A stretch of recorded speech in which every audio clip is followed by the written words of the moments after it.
Hello everyone, you join me in another random field here in Lincolnshire. I wanted to set up the camera and talk about something. For the past couple of weeks I've been using James Popsys Fujifilm recipe. For those that don't follow James, he did a video recently and he actually discussed a Fujifilm recipe that he's started using for JPEGs because he now shoots with a Fujifilm camera, which is really cool. So I thought I would try it out because I really like James's style.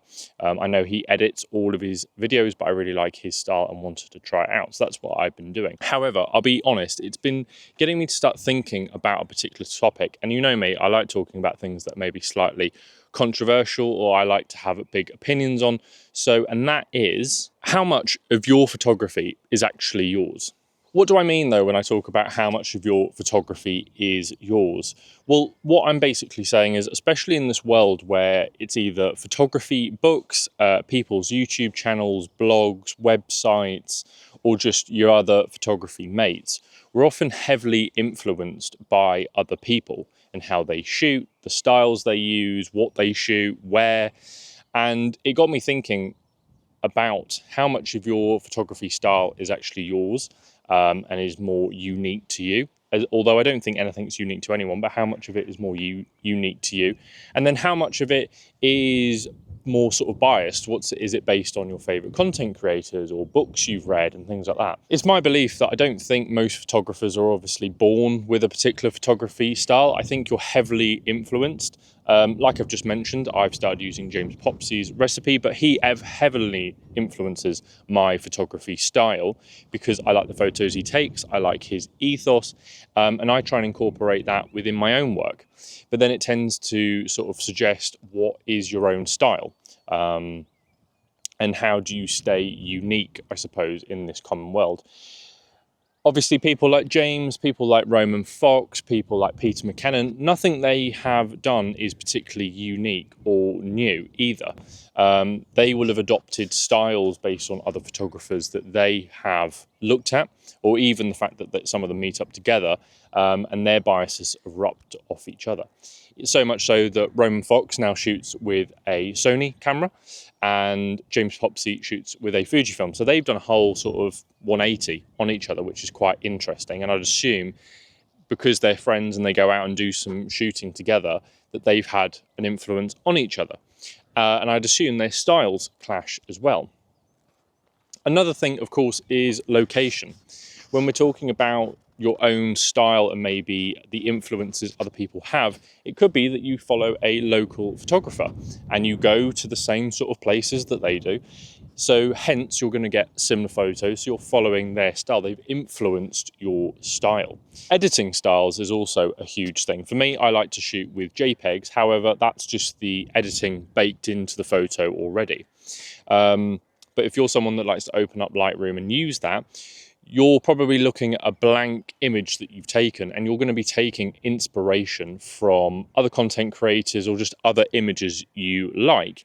And whilst, yes, you can always put your spin on it, there will be a level of bias, there will be a level of influence that is incorporated within your work. I think it's interesting when photographers talk about trying to be unique and not using other people's styles, or you're almost stealing someone else's work. Because, I mean, like I said, for the past couple of weeks, I've been using James Popsys' Fujifilm recipe, and I've really enjoyed using it just to get more of a bit of an insight into how he kind of edits, I think, his photos. But it's not like I've become James. I still shoot in my own way. But using his recipe, like I said, has a new influence on how I shoot things. Now, I don't think this is a particularly bad thing at all, because I think, especially if you're a beginner, it gives you some form of guidance in this wild world of photography. And it's very difficult and it's very daunting because you don't want to become a copycat of other people. However, 99% of the time, whatever you have shot or going to take photos of, or how you're going to edit it, or your ethos is going to be very similar to what someone else has done already. So I wouldn't think too carefully about it, and I wouldn't worry too much. I think especially in this age of social media and posting things, we always want to be unique and different, and don't want to be sort of called out for doing the same photography as other people. But Honestly, I'd imagine most photographers really don't care, and they probably take it as a huge compliment that people are basing their photography off yours. So I really wouldn't worry too much about it if you're thinking, oh, I better not post this because it's too similar to another content creator. So whilst, yes, I don't think that copying other creators necessarily or other photographers is necessarily a bad thing, there is a couple of things I want to talk about that I do think shape your style, shape you as a photographer. And these things, if someone asks you what is your style, you can talk about to sort of determine what makes you a little bit more individual or a little bit different. Obviously, a very obvious one is what you choose to photograph.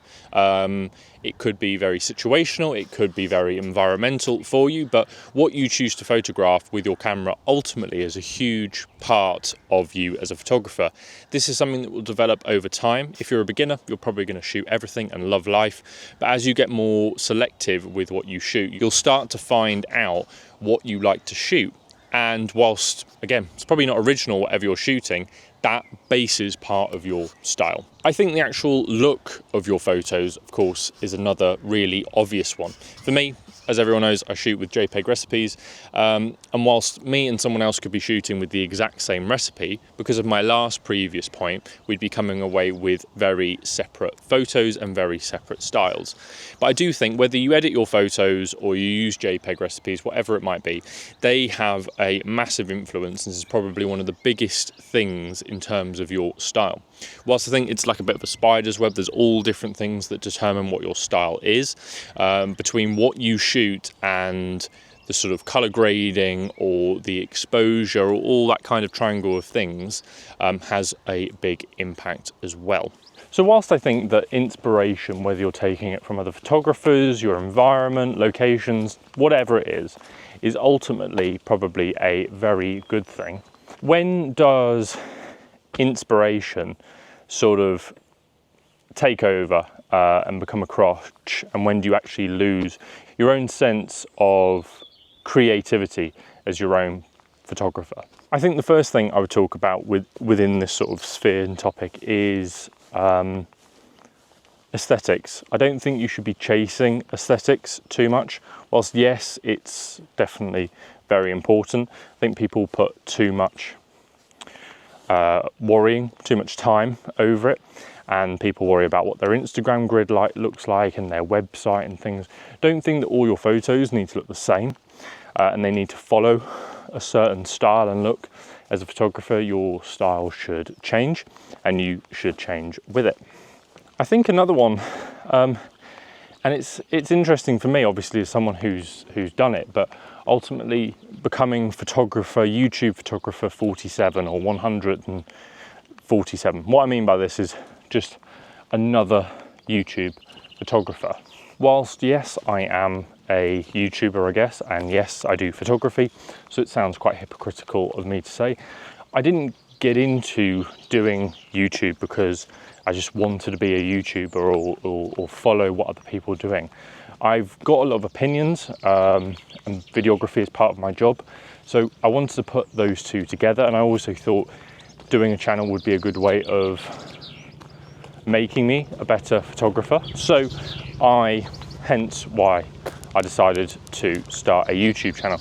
It wasn't really for any other reason than that, but I do think ultimately sometimes people do become YouTube photographers or try to get into this sphere for the wrong reason, or if they're just trying to copy other people. I think the next one when we talk about this is actually copying without understanding.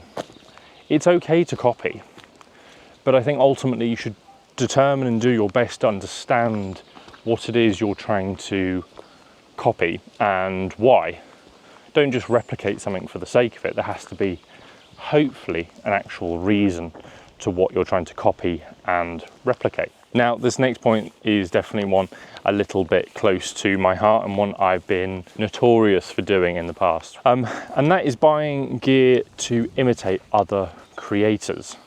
What I mean by this is essentially buying equipment in the hopes that you can be like someone else. Unfortunately, gear does not make the photographer, And it's been a difficult one for someone like me to learn, especially someone who loves gear. But it's definitely something you need to think about, that just because you buy the same camera or the same camera bag that someone's got, it won't make you the same as them. You won't take the same type of photos. And it's something that I've come to the same realization with, especially with more professional work that I do with clients, that just because I've got the same equipment as others doesn't mean that the same quality that I get, or I'll get the same quality as them. I think the last thing I would talk about before I sort of wrap up this video is that imitation or replicating other people's work is not a bad thing. You shouldn't feel bad for doing it. I think especially if you're a beginner, it's an absolutely fantastic way to learn and then maybe innovate on what other people have done in the past. It's definitely something that's worked for me. In all aspects, you know, I look at, even on my YouTube channel, like, what are other people doing in the same sphere that maybe I could be replicating, and then from that, what could I do to then innovate or try and do something different? But ultimately, copying, I don't think, is a bad thing. If you're heavily copying, depending on what it is, obviously it's always good to tag the original creator. Like, sometimes I've included clips of other YouTubers, and then like I'll tag it in them or reference the video. So that's a good thing to do, is a bit of feedback. Like, obviously you've got copyright things, but not too much of an issue maybe with photography. But yeah, don't feel too bad about imitating what other people do, because ultimately painters imitate painters, filmmakers imitate other filmmakers, and photography is no different. Like always, I find it difficult to kind of sum up and finish these videos, but I'll try and leave you with something that hopefully all of you can take away and think about when you next go out and take photos in the great countryside like I'm in right now. Maybe style isn't about creating something original. Maybe it's about creating influence that starts feeling like you. And I think that's a really big takeaway, that you should just try and take all of these little influences that you find, you know, save them, put them somewhere, learn from them, until ultimately they're not an influence anymore. It's just, that's you as a photographer, that's you as a person, that's how you take photos. And then you've got nothing to be ashamed of, there's nothing to feel bad. That is your style. And if someone comes up to you and asks you, what is your photography style? Ultimately, you know, I get it quite a lot. When people, I say I'm a photographer, they're like, well, what do you shoot? How do you shoot? What is your style? I can articulate that, which is difficult to do, but you should try and sit down for 5-10 minutes with a piece of paper and write it down. It maybe sounds a bit soppy, but honestly, it works, and it's a good thing, I think, personally, to do.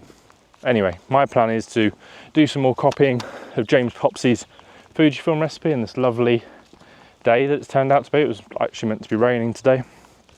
And I'll certainly be doing more imitating of other people's work so that I can help and develop my own style at the end of the day. So, sorry for all the rambling. Hopefully you found some of what I've said useful. And yeah, join me for another video very soon. Also, I am testing a new backpack out, as you can probably tell.